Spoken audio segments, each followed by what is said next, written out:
Mark 7. Then came together unto him the Pharisees, and certain of the scribes, which came from Jerusalem. And when they saw some of his disciples eat bread with defiled, that is to say, with unwashen hands, they found fault. For the Pharisees, and all the Jews, except they wash their hands oft, eat not, holding the tradition of the elders. And when they come from the market, except they wash, they eat not.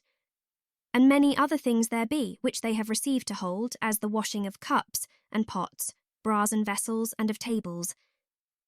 Then the Pharisees and scribes asked him, Why walk not thy disciples according to the tradition of the elders, but eat bread with unwashen hands? He answered and said unto them, Well hath Esaias prophesied of you hypocrites, as it is written, This people honoureth me with their lips, but their heart is far from me. Howbeit in vain do they worship me, teaching for doctrines the commandments of men. For laying aside the commandment of God, ye hold the tradition of men as the washing of pots and cups, and many other such like things ye do. And he said unto them, Full well ye reject the commandment of God, that ye may keep your own tradition. For Moses said, Honour thy father and thy mother, and whoso curseth father or mother, let him die the death. But ye say, If a man shall say to his father or mother, It is Corban, that is to say a gift, by whatsoever thou mightest be profited by me, he shall be free. And ye suffer him no more to do aught for his father or his mother, making the word of God of none effect through your tradition, which ye have delivered, and many such like things do ye. And when he had called all the people unto him, he said unto them, Hearken unto me every one of you, and understand. There is nothing from without a man, that entering into him can defile him. But the things which come out of him, those are they that defile the man. If any man have ears to hear, let him hear. And when he was entered into the house from the people, his disciples asked him concerning the parable.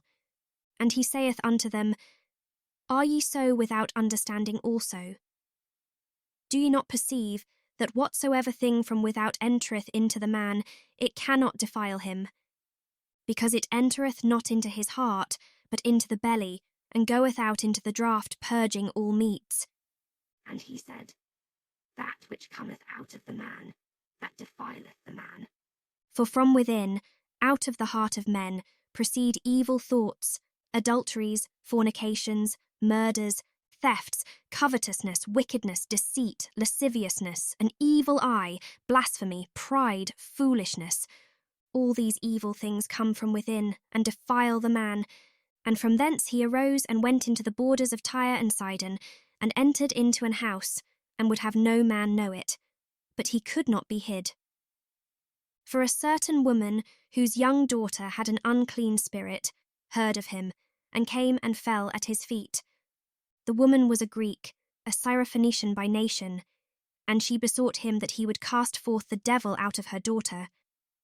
But Jesus said unto her, Let the children first be filled, for it is not meet to take the children's bread and to cast it unto the dogs.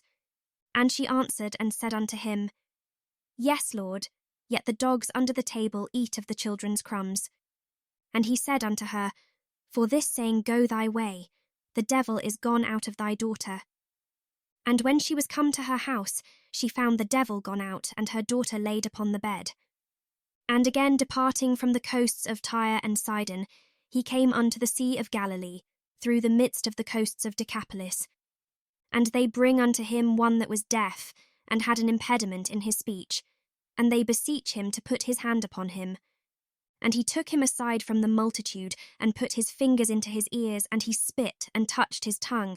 And looking up to heaven, he sighed, and saith unto him, Ephphatha, that is, be opened. And straightway his ears were opened, and the string of his tongue was loosed, and he spake plain. And he charged them that they should tell no man. But the more he charged them, so much the more a great deal they published it. And were beyond measure astonished, saying, He hath done all things well. He maketh both the deaf to hear, and the dumb to speak.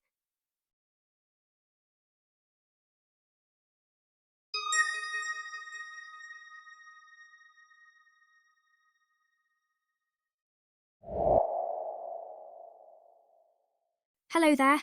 I'm glad you enjoyed my video on YouTube. Valentino and I also have a page on Pinterest, The Waiting Room. Feel free to skip on over, check it out and follow along.